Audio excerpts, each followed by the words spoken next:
Greetings and salutations, everyone. I hope everyone is doing well today. Today I have a very special subscriber to the channel. You guys know her from the comment section, Jane. She is going to share a couple of her encounters while on a road trip back in the day with her husband. Before we get into that, a couple links. As you know, I rely on my Patreon, my PayPal, and my merch store to help the channel to continue to grow and go. Those links are in the description below. Also, Dogman Frightening Encounters, Volume 1, 2, and 3, the audiobook versions. They were written and researched by Tom Lyons, narrated and produced by me, Jeffrey Nadolny. They're available on Audible, Amazon, and iTunes. The links to those are also in the description as well. Now, everyone, I have taken too much of your time. Let's get on with today's upload. Shall we? All right, everybody. Tonight, I have a very special guest. For those of you who are in the comment section, I have kind of the godmother of the comment section. Jane is with us. She has a couple of experiences. One she shared on the channel prior, and I think it's very important that now we have new subscribers and other women subscribers that they hear this, because it's very crazy and eye-opening, and she's got some other things that she wants to share with us. So everybody, Jane, how are you? I'm good tonight, Jeff. How are you? I'm very good, very good. Thank you for asking, and thank you for taking some of your time out of your night to spend with us. Oh, my pleasure. So we talk a little bit about some of the things that you had going on. Why don't we get right to the nitty-gritty, the trip. Montana trip? The Montana trip, and discuss the encounter that has, I think all women should hear this. Okay. All right. You ready for me to go? Oh, yeah. Floor is yours. All righty, thank you. This was back in 1977.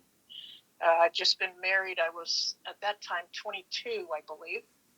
And, we were going on cross country. We went up the northern route along the states, and we went through New York. We went through, Vermont, New Hampshire, all those states. And beautiful country. We have a gorgeous country. And we are traveling through, we go through the Devil's Tower, walked around that. And we get into Montana, and it was starting to get a little bit late in the day.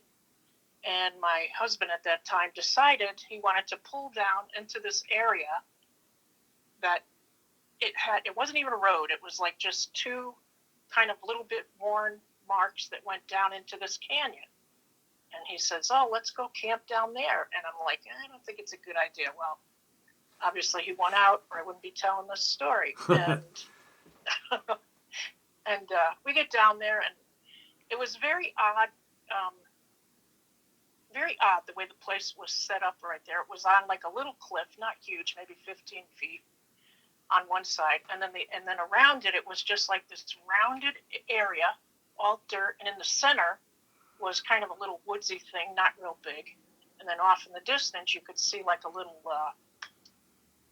rise in the area and like that. And it was just a normal setting up for camp. And there was another vehicle there, but we never saw those people, oddly enough. And I went down, and I had my girls, which I will refer to my girls, are my two Dobermans I had. And I remember walking down to the river because I thought they might like to stretch out and have a drink of water down there and that kind of thing. And I just thought it was odd that they wouldn't leave my side. And we get back up to the camper, and I make dinner. We're doing our, thing, just sitting around. We had a campfire going, and we put it out with water. And we're laying in the camper. The girls are asleep on the floor. And all of a sudden, it's pitch black in the camper. It's pitch black dark. There's not a light in sight except for the stars. And next thing we see is like, woof, this bright light out there. and it's like the campfire's lit. And I remember looking at John because he was on the closer side, and he moved to the curtain, and standing next to that campfire was a Sasquatch. And it was just rocking back and forth, side to side, and just standing there. And I just mentally, I go right back there. It just jets me right back. And it wasn't really doing anything. And I don't know how it got the fire going, but it did. And it just sat there. We closed the curtains and we're laying there. My poor dogs were terrified. They were shaking. And you have to know that my dogs were never terrified. They weren't afraid of anything. If anything, I had to hold them back when there was a bear around or something like that. Right. And open the curtain again, and there it is, still standing in the same spot next to the fire and just swaying side to side. And the thing that got me about that was when I was a lot younger, I was a vet nurse, and one of our clients had chimpanzees, and I'm not saying Sasquatch is an ape because I do not believe that. Right. I'm just saying that this was a similar behavior. And I mean, not for nothing, but when I used to take care of the kids, I'd rock side to side. So, there's that. And I was holding these ladies, two little chimps. They were little for her. And one of them looked at me, and she started rocking side to side. And the next thing I know, she flung me across the waiting room. And I'm like, okay. And I'm thinking, I remember I looked at John, and I'm thinking to myself, is it getting ready to do something to us? And John was terrified it was going to shove us over the cliff. And it just kept doing it. And I said to John, if we just kick the back window of the camper out, kick through to the cab, we can just leave everything. I don't even care what's there outside. Right. And he wouldn't do it. I'm like, all right. And it was there.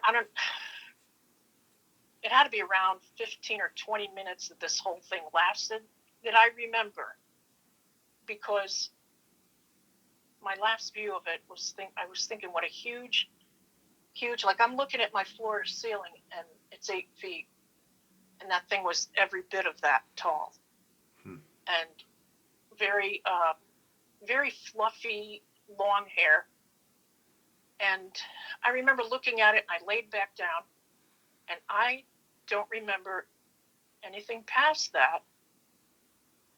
My poor dogs had urinated where they laid. That was awful. And I put towels under them, and I laid back down. And the next thing I know, it's like 5:30, 6 o'clock in the morning. And I'm like, what is going on? And we got up, and I looked at him, and he said, yep, that happened. And I took the girls out, got them all out. I brought them. I didn't want to go, but I went down to the river with them and bathed them, got them cleaned up, and put new bedding down for them, the poor things. And they were terrified. They ran right back to the camper.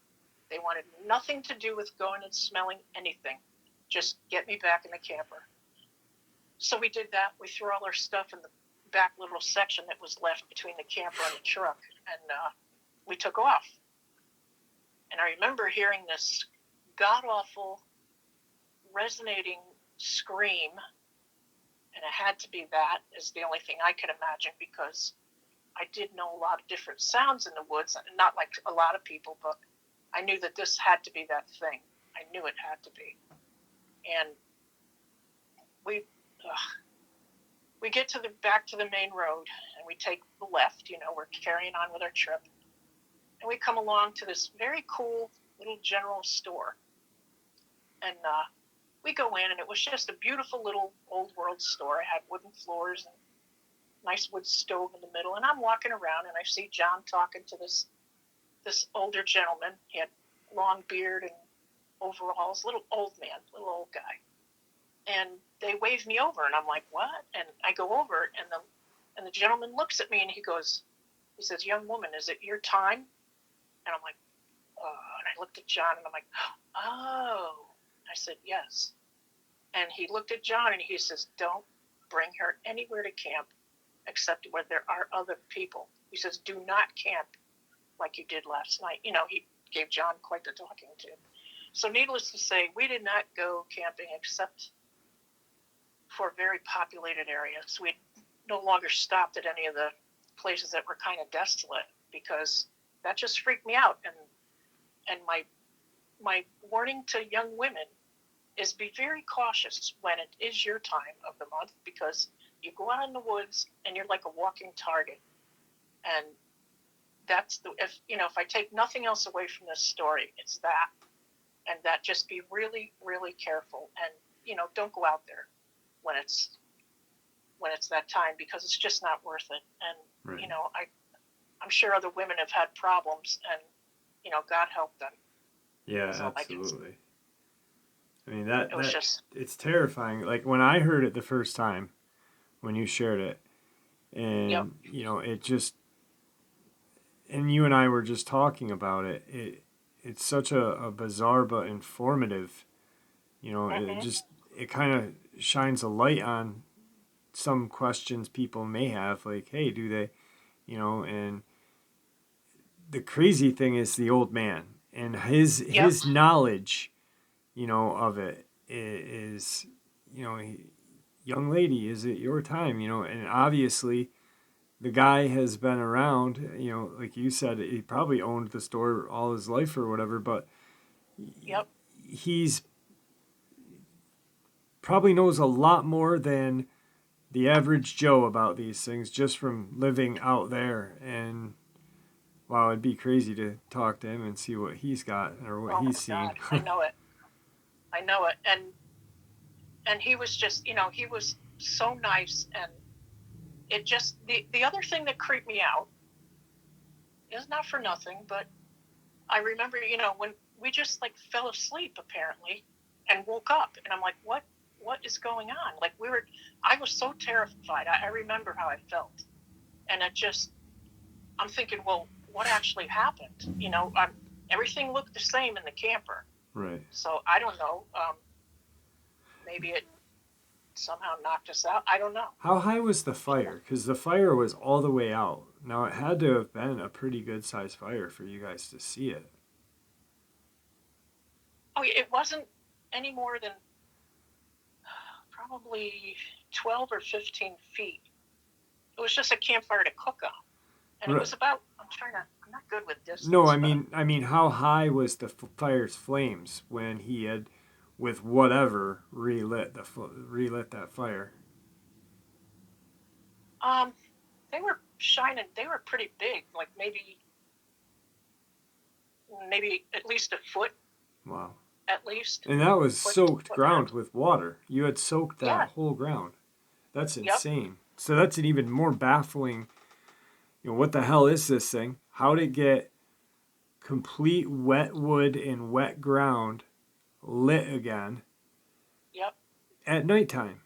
That's what baffled us. It's like it must have been watching us and saw its moment, waited till it, I don't know if it waited till we were asleep or not, but I mean, we weren't. We were just laying there talking, and it just, I still don't know how it did that to begin with. And then other people have said to me, well, maybe there was a spark under one of the rocks. I said, but we soaked the campfire. We always kept a bucket next to the campfire and, of water, and just to be really sure about how we're putting it out. And that's that, and the sleeping thing. And then, of course, having it attracted to me because of, Mother Nature, just right. Awful. Absolutely. Now, that trip continues, and something else happens on that trip, which we did not share the first time you came on. No, because I guess I wanted to just forget this. Right. But we were driving through the Mojave, and from where we saw this thing walking on the side of the road to where we got to the next town was about an hour. And we had already driven at least an hour. And there was, I'm going to call it a human, only because it was bipedal. Right. And it had these long, dark, scraggly hair. It kind of was like limping, and its arms were up on its chest. His chest, I'll call it a he, I guess. I don't know. And its clothes were all shredded. Its shirt was shredded. Its pants were shredded. The whole thing it was very creepy. And I'm like, what in God's name is that? And John's like, oh, we should give him a ride. I'm like, the hell we are. Hit the gas. And, I said, no way, because it just, it just gave off like this really weird vibe that you thought, this is not just a person. There's something more going on. And I felt bad, but in the other respect, I'm thinking, I could just see we'd be in the news the next day, and that was that being, whatever it was, had this really long, dark, scraggly hair. It was in its face, like it wasn't really showing its face, and I thought that was weird. And it was just kind of had its head down a little bit, and just its arms were up, kind of walking like one of those Igor things, that's walking along and dragging a leg and that thing. But this was for real. And I thought, my God, what, do you think it could have been a feral human, Jeff? I was thinking that when you and I talked a couple of days ago, you had mentioned or had thought maybe it was the SW word, and Yep. I was like, well, maybe it was a feral human, because where you were, and they say Hollywood films and stuff like that is based on truth, and the hills have eyes. Yep. There's just because there's no like dense forest, these feral people can pretty much live anywhere. I mean, they've just gone completely rogue, and Well, it was rogue, okay. I think what you witnessed was, I mean, this is just my theory, was definitely some sort of feral person, um, and they're scary. They scare me because Yeah, they do. you just don't know. It's that is almost a, because it's not like myself or you or anyone else that's listening to this one day got up and said, I'm done with this. I'm going out. I'm going to live in nature. No, these things were, part of Mother Nature, and they're just, I don't even know. They're almost an abomination of Mother Nature, if you ask me, in my eyes. That's But exactly. That's how I feel, Jeff. It was surreal. yeah, That's how it made you feel, like everything. All of a sudden, you looked around. You're like, oh, whoa, let's get out of here. yeah, And, because ugh. it's almost like them existing is, I don't know, it just goes against everything. And so doesn't Dogman and Sasquatch, but I don't know, they really terrify me. And I think a big reason why is because, yeah, they're feral, but they have um, cognitive skills. They can, possibly fashion weapons, and who knows, maybe they've harnessed fire and this and that. So they have a couple things, in their arsenal to harm us. So I don't Yep. know. They're definitely creepy. I do not like them at all. So No, and the fire thing, I questioned myself even after that. And I'm like, it really happened. And I'm thinking, it really did happen, And it's just, yeah, like you said, they're definitely kind of surreal beings, and yet they're real, yeah, Many people see them, and God help the poor people that have not a great interaction with them. yeah. And some people say they have black eyes and this and that. I mean, Oh, yeah. I don't think that's evil. I don't think there's, they could be, but my own view is, I think these things are a genetic flawed human being, or an Yep. ancestor of the human beings, and just throughout living in caves and stuff like that in darkness, who knows? We don't know what our body, in environmental uh, adaptation, we don't know what happens to our eyes if we're only underground for generations having kids, and so Yep. things, environmental body changes is possible. So yeah, it's And it would suit that you would change to fit you'd adapt. yeah, Yeah. if you're going to survive in darkness and that kind of thing. But I mean, here it was out in the middle, literally the middle of the Mojave, and I just couldn't get far away, far enough away from it. Right. It was just a really, like I said, surreal character, you know. Yeah, without a doubt, definitely. So you and I have, like Jane just said, she was a veterinary nurse. Jane and I talked a couple of days ago. She has a lot of experience with dogs, dog bites, dog attacks, and we talked about the Jimtown Road incident where Tony Aarons and Amber were tore up, lacerations, arm off the body. Jane has something very, and it's not cryptid.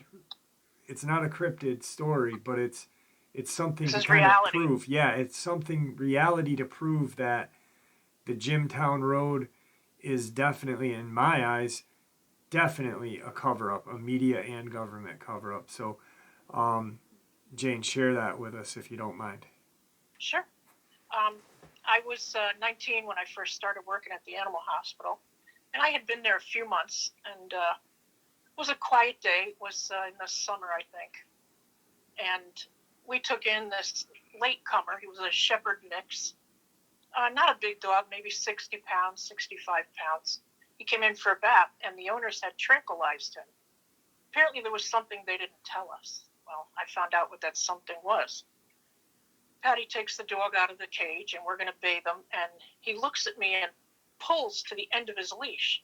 I'm like, what the heck? Next thing I know, he jerks. The leash comes somehow off his head, and now this is an attack, guys. A bite is a very different thing. Getting bitten, I've been bitten times. I was also a trainer and behaviorist, and a lot of times that happens. An attack is an extremely different thing. Now, this dog had a long snout, so animals with a long snout like that, tend to bite and rip a little, bite and rip. They bite and release, bite and release. And the dogs with the shorter muzzles, like your bulldogs, St. Bernards, and like that, they bite and hold on. So this dog was biting I had holes all over me. He was literally going for my throat. Wow. And I had my arm up in front of me to protect, and I don't know how this happened, but I was holding my arm up and him off the ground, hanging off of my arm, and I could feel his teeth crunching on the bone in my arm, the two bones. Jeez, and my boss when I say beating the hell out of this dog, he could not get this dog off me. It was horrific. I mean, I know I was probably screaming and they heard me up in the front office, but I don't remember making noise. All I could think was, I got to survive this. He's trying to kill me. Right. And my boss kept beating him. The other doctor came running in, and for some reason the dog turned and looked, and I think Henry hit him on the side of the head, and the other vet got him corralled into the kitchen, and I just stood there. I guess I didn't talk, and I sat down on the stool that was there, and I mean this went on maybe only about 5 minutes, which is plenty long enough to have something trying to kill you and bite you. Yeah. I had holes from all over my chest, down my legs, and even my shoes he bit through. So when these people are trying to tell you guys that these poor humans were slashed open and arms ripped off, this is not what wild dogs or dogs do. They don't bite, they don't attack in the same way. And if they're not going to eat you and they're just killing for whatever, they're just making holes in you, which is what this dog did. And I remember the doctor, he looked at me and he goes, "Oh, Jane," he said, "what attacked you?" He goes, "An alligator?" And I kind of laughed, but I was in shock, kind of. Yeah, absolutely. Now, and it was what? I was just going to ask because with the bites and how they describe Tony and Amber, just their limbs were just ripped off, lacerations. But then when the Good Samaritan came up and found Amber, the dogs were licking the wounds. Now, if a dog, because you're a nurse, a veterinary nurse, I'm assuming you know a heck of a lot more than most people do about this. If the dog's licking the wounds, does that mean the dog was the one that attacked? And also, wouldn't No. it be attacking the Good Samaritan if it was the dogs that did that damage to that person, or no? If an animal went that crazy, that's a good question, Jeff. If an animal went that crazy, a dog, they're still, depending on their muzzle and the type of dog, Mm-hmm. they still are not going to, that I've ever seen, rip a body apart. They might eat you, but that's pretty rare too. And to see those dogs licking wounds, they were like an afterthought, you might say. Those dogs, in my opinion, came along, saw this injured person, and through their own kindness were trying to heal them, which is what they do to themselves. They lick their wounds, and there's no way it was dogs. It just wasn't dogs. And when you describe the slashes in these poor people, you just don't have, that's claws. That is ripping claws, which I've had cats do to me. Oh, yeah. On my aunt, but it's like a rip. It's like a long rip. But that's when they're really mad. But the dogs they don't use their feet like that. Their feet are for walking and that's it. Right. And they don't have the power in their feet to do that, for one thing. And with their mouths, they're just not going to that's not the way they bite. Yeah, they're not they just don't. dragging I would love their to talk teeth. to some of these people who, say, "Oh, it was a cougar, it was this, it was that." The hell it was. No, it wasn't. Yeah, it makes no sense because, and I've thought about this, how, and I'm not thinking, I'm putting myself in an animal's position other than the human's position, and I'm like, it would actually take a great deal of force and power to actually rip someone's arm or leg even more, off the body, regardless of what kind of dog they were. It just, there's no sense to it. It just does not make sense. And that, to me, is just, once I read the article and read these dogs were licking the wounds, I was like, that's bullshit then, because they would have attacked the Good Samaritan, Yeah, and they wouldn't be licking wounds on a person. They were just trying to, put holes in and slashes and all that. They're not there to clean that person up. Yeah, and they're not humans, they're not like a kid would do, like, oh, I just did something bad, but now I'm going to do something good to cover it up. You know what I mean? It's not like these dogs just totally rip these people apart. Oh shit, there's a Good Samaritan. Hey, guys, let's lick the girl and make it look like we're doing good. It just it's a baffling. It's not baffling, but it's infuriating actually about the news, just, and how ignorant people are. Some people are so ignorant that they will believe anything that the news tells them, and it's sad. Yeah, it's very sad. And the fact that innocent animals are being put down because of these attacks really infuriates me, because I don't know. It makes me crazy. 2008. It actually happened on 8/8/08. Jeez, I'm crow. And it happened at 5/08. I was all done for the day. I was the trainer for them. I was like a subcontractor. And I was walking up this kind of a big open hallway, and I saw the doggy daycare down at the end. And I saw this dog, I'm sure he's long gone by now, Big, huge mastiff. He was brindle, which means brindle is like tiger stripes. Right. And he was like the big, typical European mastiff. He was huge. And I remember seeing him come down the hall with his owner, and I thought, oh, Trey looks happy to go home. Well, the next thing I know, I wasn't even looking at them. And the next thing I feel is something on my head, my face in the back of my head. My head was in his mouth. Jeez, he leaped. Crow. This is what the groomer told me, because he came out and saw it. I guess the dog launched off the wall, pushed himself up over his owner, and landed on my head with my head in his mouth.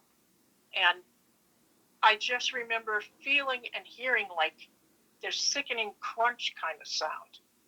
And I guess the owner pulled him off me, and all of a sudden I felt like this rush of warm and wet, like there was just blood all over me. I was covered. And, you know, like I was saying earlier, he was a relatively short-snouted dog. Mastiffs are. And that's what they do. They're very master-oriented, you know, and I don't know why he saw me as a threat, because I was not even looking at them. Right. But, yeah, I had a lot of injuries and 2 surgeries and a stroke, and all kinds of things happened because I had a crushing neck injury from it. And that was my other story of an attack. I mean, and there was a dog, had his owner not been there and everybody else that was there, he probably would have crushed my head. Right. I'm pretty positive about that. A lot of pounds per square inch in that jaw. Yeah. He was about 160 pounds. That's a lot of animal. Yeah. I don't know how I stayed standing up. I remember all of a sudden all I could see was like this white flashing buzzing noise. And I don't know what the deal was with that, but that's how my brain interpreted it, I guess. And this is why I know, I mean, there's an animal that could definitely rip you apart, but he didn't go to do that. Right. He didn't go after my arm, which would have been closer to him, you know, and pull it out of its socket. He didn't do any of that kind of thing at all, you know? Yeah, it's insane. I mean, and the news, I'm glad that you shared like the weight of the dog, because the news said that that it was 3 cane corsos. Only 1 cane corso had been found. It wasn't even part of the family's dogs. You know, and that right there, cane corso is a huge dog, probably even more than 160 pounds. But, they're massive. Yeah, in the same breed, you know, they're a mastiff dog, and like they would just crush when they bit, just crush, not rip. You know, that's their whole deal. That's the way their mouth and jaws are built. Right. It's to latch on and crush. You know, even if you're running, that's what they do. Yeah, that's terrifying. I mean, I'm sorry you had to go through that. Jeez, crow. Oh, let me tell you, I had a lot of sutures, and they gave me a few days off, and I was back at work. Yeah.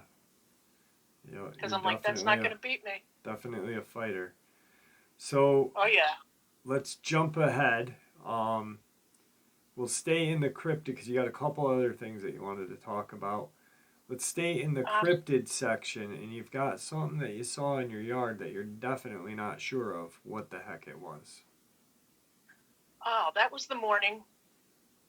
I don't know what to call this thing. I have no idea.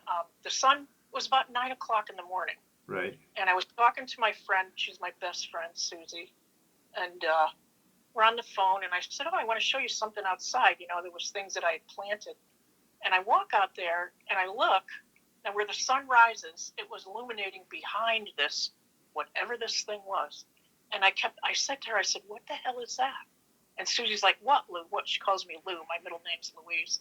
And she's like, what, Lou? And I'm like, I said, there's this weird, odd-looking thing sitting in the woods or whatever it's doing. And it was like, I call it the snowman bear. It sounds stupid, but I don't know what it was. And I kept walking toward it, and it was like these 2 big, rounded things sitting on top of one another with big round ears, like a teddy bear, I guess. And I kept looking at it, and it's like I was drawn to it. And the sun was behind it. I couldn't see anything but the silhouette. That's all it was.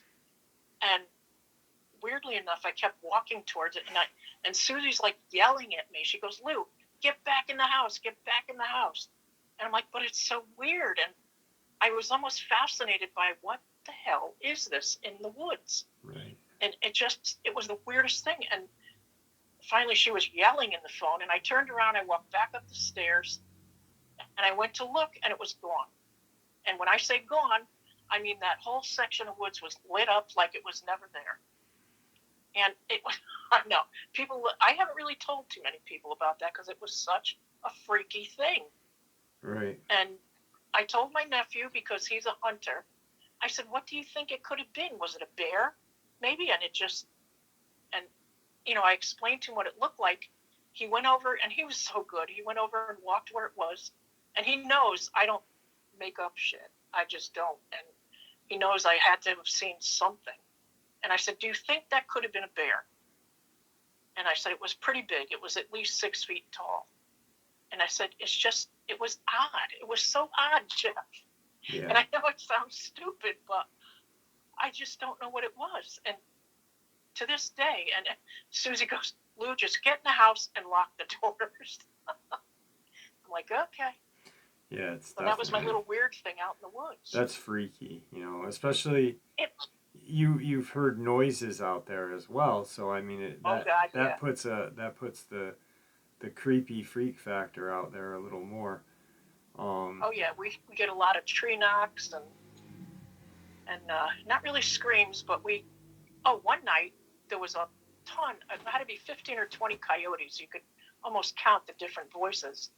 And Jeff, I told you about this. Yeah. You and Victor. Yep. And there was also then this other, like this screaming, rumbling kind of a roar. And I thought, holy God, is that a Dogman? And I asked Victor, could they push the coyotes? And he said they definitely would do that. So that was the only thing that could have been, because I have never heard anything like that before or since, ever. Yeah, we have a lot of animals in these woods. We've had a bear in the yard, a cougar, the little, what are they called? Little lynx bobcat, just all, a fisher cat. They make weird noises. Yeah, fishers do. Fishers are freaky. Their noises they make are just, if you don't know what a fisher sounds like, look it up on YouTube, and you'll definitely be like, whoa, that came out of that little creature. Yeah, that little body exuded that. It's like, whoa. Yeah. So that was that.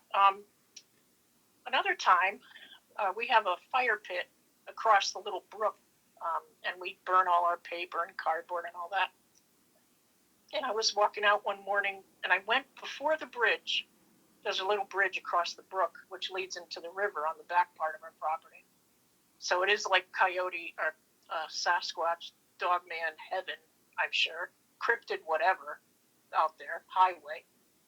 And I remember I looked up, something made me look up. And this was the strangest thing, and I saw this twice, a few days apart. I don't know if you know what those water walls look like. They're like a water, I don't know, big buildings have them sometimes. Instead of a fountain, right, they'll have like this big wall and water running down it. Yeah. And it was just really, it was about, I don't know, maybe that was a good 20 feet away from me at least, 20 to 30 feet.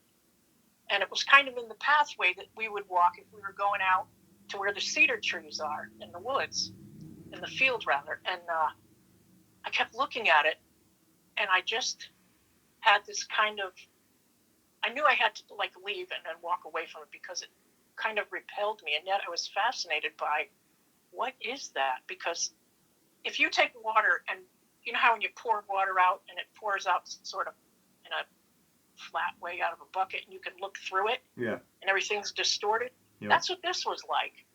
Was it kind of like what Brittany described last night? Kind of like with the on a hot summer's day when gas is on the road, kind of like that. Yes. Yep. Yeah, Yep. That that's was the perfect creepy. description. Yep. And it wasn't until I saw one of those water walls, one of the hospitals I was in, visiting somebody. They had one at the down by the elevators, and I stood there looking at it. I'm like, oh my God, it's like what I saw. That's the only way that I can describe it. And then a few days later, I saw it again in the same spot, and I'm thinking, oh my God, my nephew walks through here, because he's a bow and arrow hunter, um, and a crossbow hunter, and like that. And I've never seen it again. It was a little over a year ago, I think. Probably around this time of year. It was kind of near the end of the summer. And that was an odd, I just felt like and listening to encounters on your show, the hunter that he walks and his foot disappears. That one where and then he feels something grab him. Yeah. And it says, gotcha. Ugh. Yeah, that's definitely creepy. The gotcha thing is just terrifying. And I didn't know about that then, but I was thinking, what could be on the other side of that? Because it just, I think maybe it was giving in the water a reflection of what it was looking at. I don't know. But I just knew I just had to go back in the house because I just got this feeling of absolute dread. Like if I didn't turn around and go back in the house, I would never go in the house again. I just wouldn't be around. And so those were kind of freaky. Yeah, definitely. Just odd, a lot of odd stuff. Yeah. The portal ones are just, they freak me out almost as, I mean, with the Dogman and Sasquatch, you've got some information. People have seen them. There's some sort of, but then when you throw in like the feral human or the portal, where there's really nothing known, it's like they are the two freakiest for me. Yeah, I mean.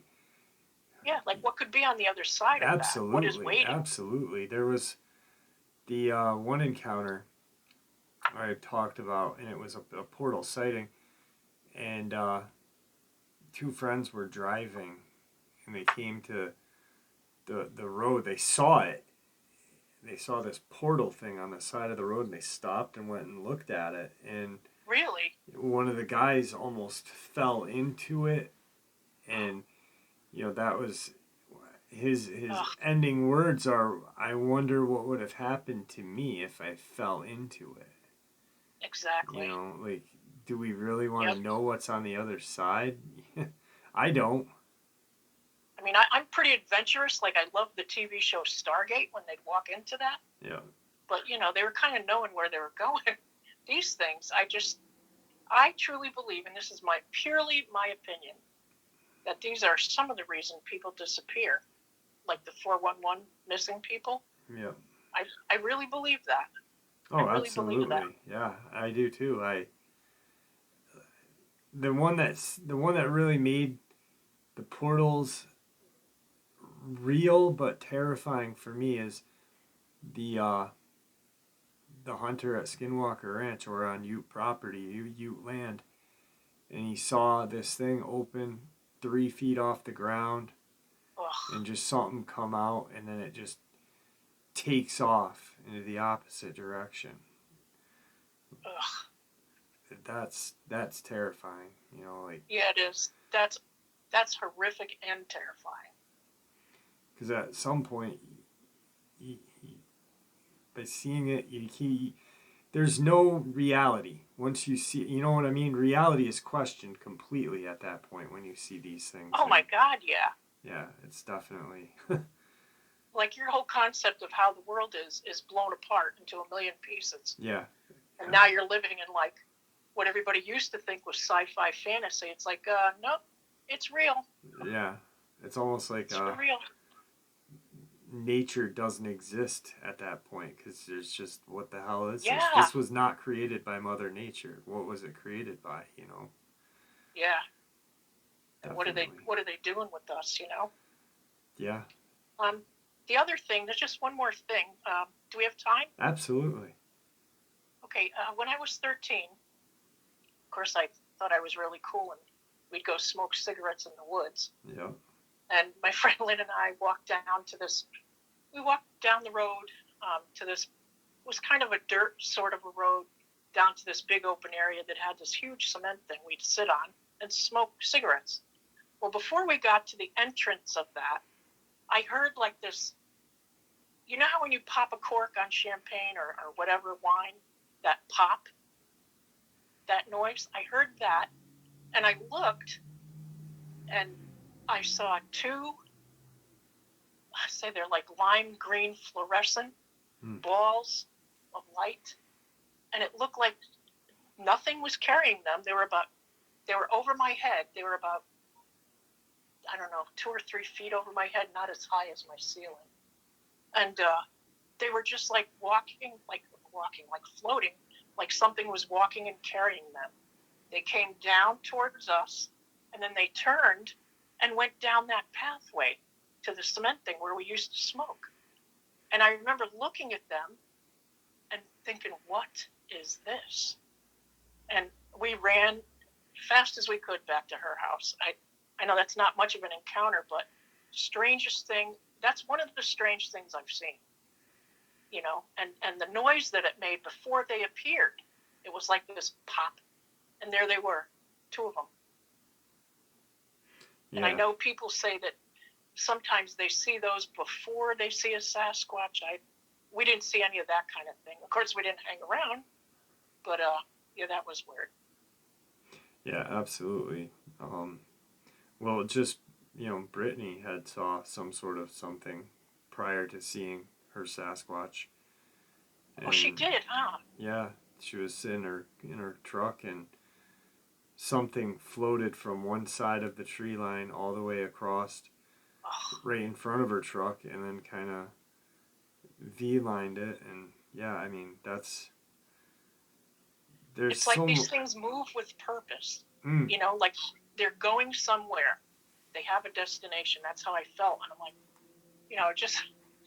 we're sitting at her house. We locked the door, and I remember thinking, what were those? And then, you're 13. Your brain is kind of. I never saw any of those since. My brother has seen them. He and my nephew. One floated in between them in the woods. Wow. Oh, yep. And I think that was the green color. Like I saw that. Like I can only call it like a fluorescent lime. Yep. Yeah, I mean, it's that, seeing orbs and stuff like that in the woods. There's a big difference of orbs in, like, ghost hunting. Yep. It's almost like you can only see these orbs when you're ghost hunting through your camera lens, but when you see an orb in the woods, it's a whole different ball game. Yeah, it's a whole different ball game because you're actually seeing it with your eyes. They're not trying to hide on you. They don't give, so what the heck are they? I wonder if... Yeah, they don't care. Yeah, I wonder if, like, when people have, like, these encounters with these, they see these orbs, they have an encounter with the Dogman or a Sasquatch. I wonder if, in more or less the Sasquatch, I wonder if these orbs are a sign of the Sasquatch being camouflaged or, that's a good one. Entering from a different dimension. That's a very good question because it literally looked like something was walking and holding it. It was way up off the ground, but it was kind of, sort of, if you were holding something and you were kind of bouncing or whatever, that's what it was like. Yeah, wow. That's friggin' crazy. So, those are my stories anyway. Well, Jane, I thank you very much for coming on and sharing. I really appreciate you sharing your attacks with us because that actually puts a lot of clarification to, what dogs can do and what dogs can't do. Yep. Yeah, what they're capable of. right. Because I know I kind of, not that I was making light of them, but they lasted a pretty long time, and the things that happened were horrible. But I just want people to know that this is not how these animals attack. And even if they were in a pack, they don't pack up and do that. Right. Right. It's just not what they do. How they do it, rather. Yeah, they're not. None of it makes sense. Absolutely none of it. And a huge part of me wants to have some sort of answers, but a big part of me thinks that we never will. At least not in my lifetime. I kind of feel like that too. I mean,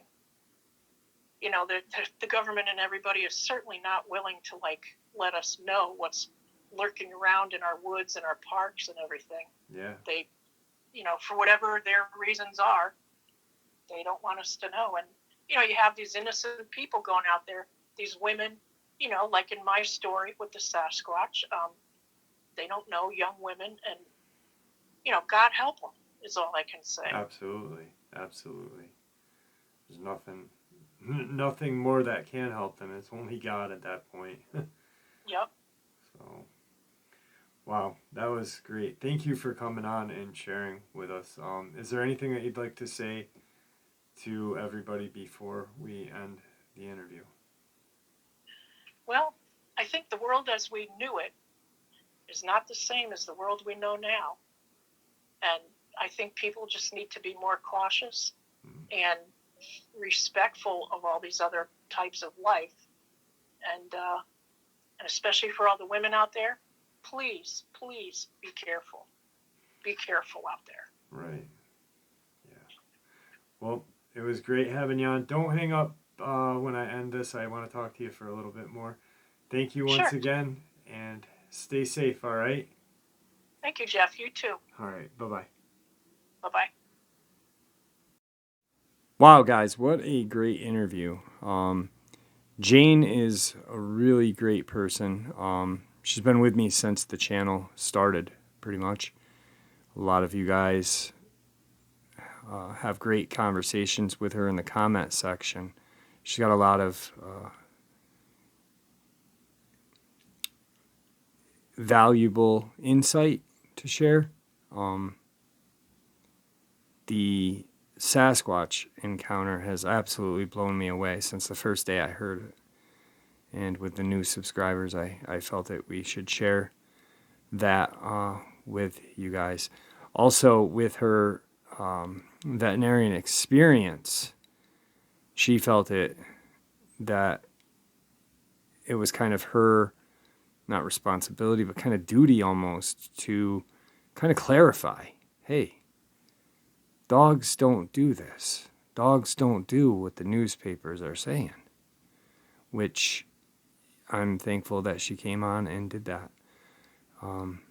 Really great interview, and I'm happy with how it went.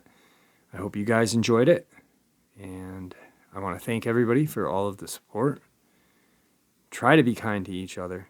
I know it's hard some days with the world the way it is, but we can only make our world better by being a better person. So, with that, I want to bid you farewell. Thank you, and see ya!